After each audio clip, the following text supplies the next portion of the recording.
In today's last part, we learn about the structure of ovary. Today we see activity number 11. Let us now study the structure of ovary as shown in the figure 7.24. So यहाँ पे figure 7.24 में ये जो swollen part है, round shape part है, that is known as ovary. Now यहाँ पे अब हम फर्दर ये ओवरी का स्ट्रक्चर स्टडी करेंगे. It is the lower most end swollen part of the pistil. सो ओवरी क्या है? ओवरी है वो है लोअर मोस्ट बिकॉज वो पिस्टल में सबसे नीचे की साइड आ रहा है. So that is why lower most और स्वॉलन पार्ट वो थोड़ा सा सूजा हुआ है, थोड़ा सा मोटा है, राउंड शेप है. तो यहाँ पे दैट इज वाई उसको लिखा गया है swollen part. We will cut this part to study what is inside. So here we will cut ovary to check what is the part or what are the structure available inside the ovary. Look at figure 7.25 A and B carefully to understand how to cut the ovary of a flower. So अब हम figure number 7.25 यहाँ पे जैसे आपको दो different figure दी गई है तो यहाँ पे हम ओवरी को इसके ऐसे ही कट कर सकते हैं. सो यहाँ पे ए फिगर क्या है? Cutting of an ovary longitudinal cut. So first cut है ए वाला है वो लॉन्गिट्यूडनल कट है. सो दैट मीन्स कि स्ट्रेट वाला जो कट है, स्ट्रेट साइड से हम कट करते हैं तो उसको हम बोलते हैं लॉन्गिट्यूडनल कट. और जो बी वाला है that is transversal cut. Transversal means उसको पूरा टेढ़ा करके और उसके बाद हम कट लगाते हैं तो उसको बोलते हैं transversal cut. Cut the ovary in two different ways as shown in figure 7.25. सो यहाँ पे हम ओवेरी को यहाँ पे जो फिगर नंबर 7.25 ए और बी में जैसे दिखाया गया है इसमें से कोई भी एक तरह से कट कर सकते हैं. To prevent them from drying put a drop of water on each of the two pieces of the ovary you have cut.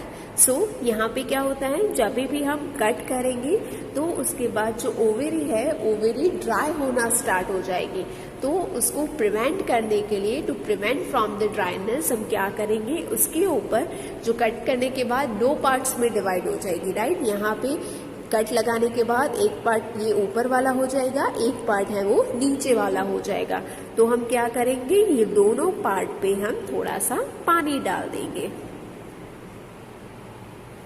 Observe the inner parts of the ovary using a lens. Do you see some small bead-like structures inside the ovary? They are called ovules. Draw and label the inner part of the ovary in your notebook.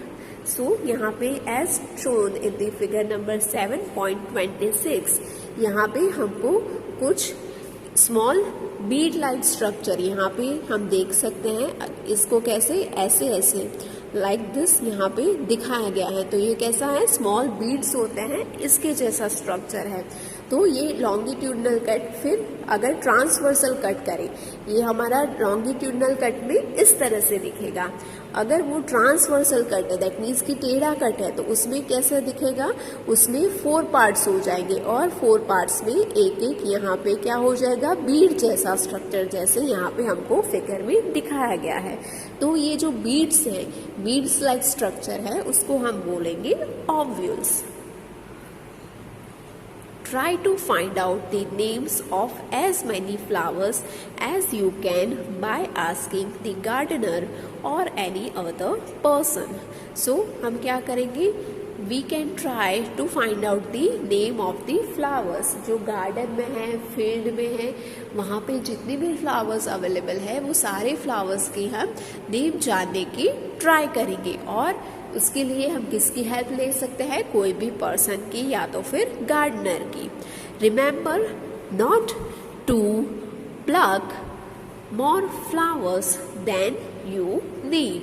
Based on what you have filled in table 7.3, answer the following question. तो हमें यहाँ पे ये चीज़ भी ध्यान रखनी है कि हमारी जितनी रिक्वायरमेंट है उससे ज़्यादा फ्लावर हम प्लग नहीं करें, उससे ज़्यादा फ्लावर हम यहाँ पे प्लांट में से खींच के ना ले लें। तो हमें जितनी रिक्वायरमेंट है उतने ही हम फ्लावर कलेक्ट करेंगे। और इसके पहले जो हमने देखा था टेबल नंबर 7.3, दैट मीन्स कि ये वाला टेबल, तो वो सारे फ्लावर्स के लिए ये टेबल में जितने क्वेश्चंस है वो हम क्या करेंगे, उसको ऑब्जर्व करके उसको फाइंड आउट करेंगे उसके answers. Now do all flowers have sepals, petals, stamens and pistil. So यहाँ पे हमने जितने भी फ्लावर्स देखे, क्या वो सारे फ्लावर्स में ये 4 पार्ट अवेलेबल थे? Are these flowers that do not have one or more of this? Are there flowers which have parts other than this? So यहाँ पे हमने जितने भी फ्लावर्स देखे इसमें से ऐसे फ्लावर्स थे कि जिसमें यहाँ पे जो पार्ट्स है, सेपल, पेटल, स्टेमन और पिस्टल, वो एब्सेंट थे, या तो फिर ऐसे कोई पार्ट्स थे कि जो इसमें मेंशन नहीं है और उसके अलावा भी कोई डिफरेंट पार्ट्स थे।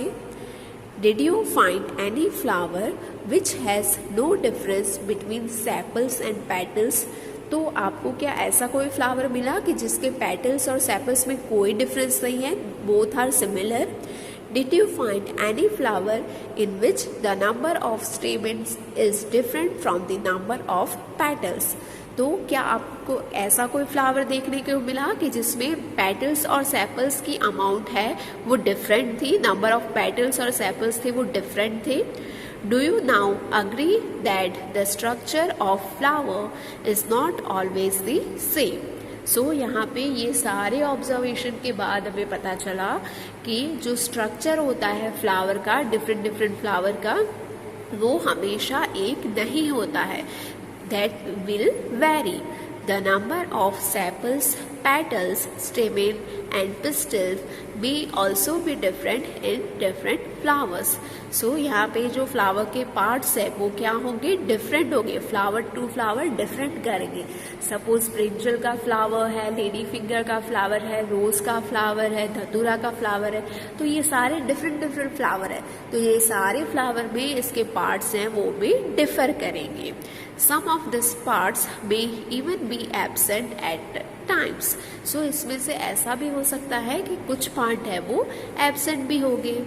We have studied some features and functions of leaves, stems and roots.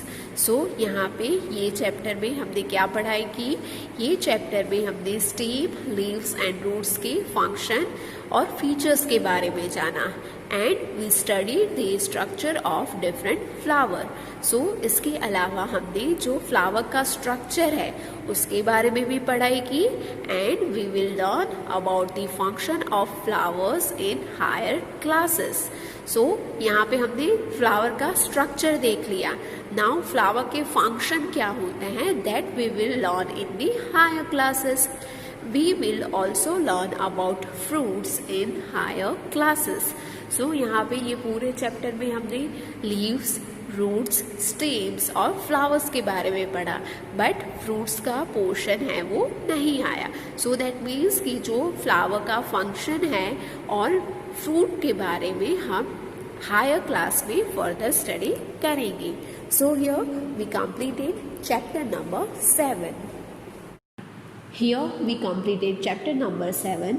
I hope now you all understand what are the functions of leaves, stems and roots, and as well what are the different parts present in the structure of flowers.